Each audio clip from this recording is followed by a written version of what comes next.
L'hésitation de son cousin l'humilia point virgule, mais la nécessité dans laquelle il se trouvait se représenta plus vivement à son esprit, et elle plia le genou. « Je ne me relèverai pas que vous n'ayez pris cet or, dit-elle. Mon cousin, de grâce, une réponse en que je sache si vous m'honorez, si vous êtes généreux, si. » En entendant le cri d'un noble désespoir, Charles laissa tomber des larmes sur les mains de sa cousine, qu'il saisit afin de l'empêcher de s'agenouiller. En recevant ces larmes chaudes, Eugénie sauta sur la bourse, la lui versa sur la table. « Eh bien, oui, n'est-ce pas ?» dit-elle en pleurant de joie. « Ne craignez rien, mon cousin, vous serez riche. Cet or vous portera bonheur, un jour vous me le rendrez. D'ailleurs, nous nous associerons, enfin je passerai par toutes les conditions que vous m'imposerez. Mais vous devriez ne pas donner tant de prix à ce don. » Charles put enfin exprimer ses sentiments. « Oui, Eugénie, j'aurais l'âme bien petite, si je n'acceptais pas. Cependant, rien pour rien, confiance pour confiance. »« Que voulez-vous » dit-elle effrayée. « Écoutez, ma chère cousine, j'ai là » il s'interrompit pour montrer sur la commode une caisse carrée enveloppée d'un surtout de cuir. « Là, voyez-vous, une chose qui m'est aussi précieuse que la vie. Cette boîte est un présent de ma mère. Depuis ce matin je pensais que, si elle pouvait sortir de sa tombe, elle vendrait elle-même l'or que sa tendresse lui a fait prodiguer dans ce nécessaire, mais, accomplie par moi, cette action me paraîtrait un sacrilège. » Eugénie serra convulsivement la main de son cousin en entendant ces derniers mots. « Non, » reprit-il après une légère pause, pendant laquelle tous deux ils se jetèrent un regard humide, « non, je ne veux ni le détruire, ni le risquer dans mes voyages. Chère Eugénie, vous en serez dépositaire. Jamais ami n'aura confié quelque chose de plus sacré à son ami. Soyez en juge. » Il alla prendre la batte, la sortit du fourreau, l'ouvrit et montra tristement à sa cousine. Émerveillé un nécessaire où le travail donnait alors un prix bien supérieur à celui de son poids. « Ce que vous admirez n'est rien, » dit-il en poussant un ressort qui fit partir un double fond. « Voilà ce qui, pour moi, vaut la terre entière. » Il tira 2 portraits, 2 chefs-d'œuvre de Madame de Mirbel, richement entourés de perles. « Oh, la belle personne, n'est-ce pas cette dame à qui vous écrivent ? » ?»« Non, » dit-il en souriant. « Cette femme est ma mère, et voici mon père, qui sont votre tante et votre oncle. Eugénie, je devrais vous supplier à genoux de me garder ce trésor. Si je périssais en perdant votre petite fortune, cet or vous dédommagerait, et, à vous seul, je puis laisser les 2 portraits, vous êtes digne de les conserver, mais détruisez-les, afin qu'après vous il n'aille pas en d'autres mains. » Eugénie se taisait. « Eh bien, oui, n'est-ce pas ?» ajouta-t-il avec grâce. En entendant les mots qu'elle venait de dire à son cousin, elle lui jeta son premier regard de femme aimante, un de ces regards où il y a presque autant de coquetterie que de profondeur. Il lui prit la main et la baisa. « Ange de pureté, entre nous, n'est-ce pas? L'argent ne sera jamais rien. Le sentiment, qui en fait quelque chose, sera tout désormais. Vous ressemblez à votre mère.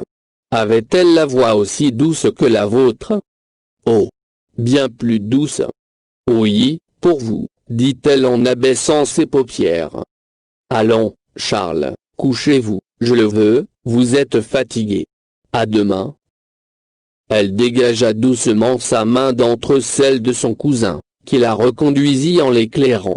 Quand ils furent tous deux sur le seuil de la porte. « Ah! Pourquoi suis-je ruiné ?» dit-il. « Bah! Mon père est riche, je le crois, » répondit-elle. « Pauvre enfant, » reprit Charles en avançant un pied dans la chambre et s'appuyant le dos au mur, « il n'aurait pas laissé mourir le mien, Il ne vous laisserait pas dans ce dénuement, enfin il vivrait autrement. Mais il a froid de fond. Et que vaut froid de fond? Je ne sais pas, mais il a noyé quelques mauvaises fermes. Il a des vignes et des prés. Des misères, dit Charles d'un air dédaigneux. Si votre père avait seulement 24 000 livres de rente, habiteriez-vous cette chambre froide et nue? Ajouta-t-il en avançant le pied gauche. Là seront donc mes trésors, dit-il en montrant le vieux bahut pour voiler sa pensée. Allez dormir, dit-elle en l'empêchant d'entrer dans une chambre en désordre. Charles se retira, et ils se dirent bonsoir par un mutuel sourire. Tous deux ils s'endormirent dans le même rêve, et Charles commença dès lors à jeter quelques roses sur son deuil. Le lendemain matin, Madame Grandet trouva sa fille se promenant avant le déjeuner en compagnie de Charles. Le jeune homme était encore triste comme devait l'être un malheureux descendu pour ainsi dire au fond de ses chagrins, et qui, en mesurant la profondeur de l'abîme où il était tombé, avait senti tout le poids de sa vie future. « Mon père ne reviendra que pour le dîner », dit Eugénie en voyant l'inquiétude peinte sur le visage de sa mère. Il était facile de voir dans les manières, sur la figure d'Eugénie et dans la singulière douceur que contracta sa voix, une conformité de pensée entre elle et son cousin. Leurs âmes s'étaient ardemment épousées avant peut-être même d'avoir bien éprouvé la force des sentiments par lesquels ils s'unissaient l'un à l'autre. Charles resta dans la salle, et sa mélancolie y fut respectée. Chacune des trois femmes eut à s'occuper. Grandet ayant oublié ses affaires, il vint un assez grand nombre de personnes. Le couvreur, le plombier, le maçon, les terrassiers, le charpentier, des closiers, des fermiers, les uns pour conclure des marchés relatifs à des réparations, les autres pour payer des fermages ou recevoir de l'argent. Madame Grandet et Eugénie furent donc obligées d'aller et de venir, de répondre aux interminables discours des ouvriers et des gens de la campagne. Nanon encaissait les redevances dans sa cuisine. Elle attendait toujours les ordres de son maître pour savoir ce qui devait être gardé pour la maison ou vendu au marché. L'habitude du bonhomme était, comme celle d'un grand nombre de gentilshommes campagnards, de boire son mauvais vin et de manger ses fruits gâtés. Vers 5 heures du soir, Grandet revint d'Angers ayant eu 14 000 francs de son or, et tenant dans son portefeuille des bons royaux qui lui portaient intérêt jusqu'au jour où il aurait à payer ses rentes. Il avait laissé Cornoiller à Angers, pour y soigner les chevaux à demi fourbus, et les ramener lentement après les avoir bien fait reposer. « Je reviens d'Angers, ma femme, dit-il. J'ai faim. » Nanon lui cria de la cuisine. « Est-ce que vous n'avez rien mangé depuis hier ?»« Rien, » répondit le bonhomme. Nanon apporta la soupe. Des Grassins vint prendre les ordres de son client au moment où la famille était à table. Le père Grandet n'avait seulement pas vu son neveu. « Mangez tranquillement, Grandet, dit le banquier. Nous causerons. Savez-vous ce que vaut l'ora Angers, où l'on en est venu chercher pour Nantes? Je vais en envoyer. » N'en envoyez pas, répondit le bonhomme, il y en a déjà suffisamment. Nous sommes trop bons amis pour que je ne vous évite pas une perte de temps. Mais l'ori vaut 13 francs 50 centimes. Dites donc valet. D'où diable en serait-il venu? Je suis allé cette nuit à Angers, lui répondit Grandet à voix basse. Le banquier tressaillit de surprise. Puis une conversation s'établit entre eux d'oreille à oreille, pendant laquelle des Grassins et Grandet regardèrent Charles à plusieurs reprises. Au moment où sans doute l'ancien tonnelier dit au banquier de lui acheter 100 000 livres de rente, des Grassins laissa de Rechef échapper un geste d'étonnement. « Monsieur Grandet, dit-il à Charles, je pars pour Paris, et, si vous aviez des commissions à me donner. »« Aucune, monsieur.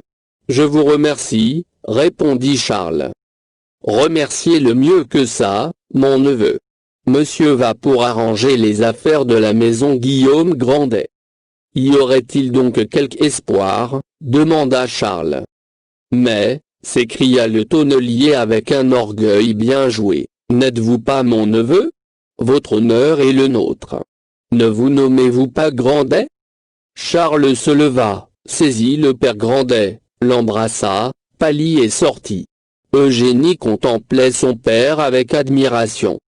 Allons, adieu, mon bon des Grassins, tout à vous, et emboisez-moi bien ces gens-là. Les deux diplomates se donnèrent une poignée de main, l'ancien tonnelier reconduisit le banquier jusqu'à la porte, puis, après l'avoir fermée, il revint et dit à Nanon en se plongeant dans son fauteuil, « Donne-moi du cassis ». Mais trop ému pour rester en place, il se leva, regarda le portrait de Monsieur de la Bertellière et se mit à chanter, en faisant ce que Nanon appelait des pas de danse. Dans les gardes françaises j'avais un bon papa. Nanon, Madame Grandet, Eugénie s'examinèrent mutuellement et en silence. La joie du vigneron les épouvantait toujours quand elle arrivait à son apogée. La soirée fut bientôt finie. D'abord le père Grandet voulut se coucher de bonne heure, et lorsqu'il se couchait, chez lui tout devait dormir, de même que quand Auguste buvait la Pologne était ivre. Puis Nanon, Charles et Eugénie n'étaient pas moins là que le maître. Quant à Madame Grandet, elle dormait, mangeait, buvait, marchait suivant les désirs de son mari. Néanmoins, pendant les 2 heures accordées à la digestion, le tonnelier, plus facétieux qu'il ne l'avait jamais été, dit beaucoup de ces apophthegmes particuliers, dont un seul donnera la mesure de son esprit. Quand il eut avalé son cassis, il regarda le verre. On n'a pas plutôt mis les lèvres à un verre qu'il est déjà vide. Voilà notre histoire. On ne peut pas être et avoir été. Les écus ne peuvent pas rouler et rester dans votre bourse, autrement la vie serait trop belle. Il fut jovial et clément. Lorsque Nanon vint avec son rouet, « Tu dois être lasse, lui dit-il. Laisse ton chanvre. »« Ah. Ben. Tiens, je m'ennuierais, répondit la servante. « Pauvre Nanon. Veux-tu du cassis? »« Ah. Pour du cassis, je ne dis pas non. Madame le lait bien mieux que les apothicaires. Celui qui vendait de la drogue. Ils y mettent trop de sucre, ça ne sent plus rien, dit le bonhomme.